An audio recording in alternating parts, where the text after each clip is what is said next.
आज के युवाओं की विचारधारा क्या है कि वेदों में तो किस्से हैं, इतिहास उन्हें बस रहने दो, तुलसी काली को मुंह रखो, पुस्तकों में सिमटे रहने दो।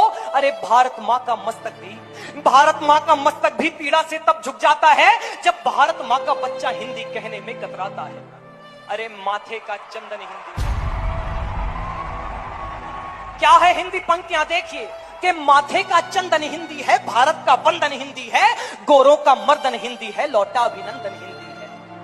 हिंदी राग नहीं, अनुराग नहीं, सद्भाव नहीं, दुर्भाव नहीं, बंदूक नहीं, संदूक नहीं, अलगाव नहीं, टकराव नहीं, लोगों के दूषित भाव नहीं, ना ही हिंदी अभिलाषा है।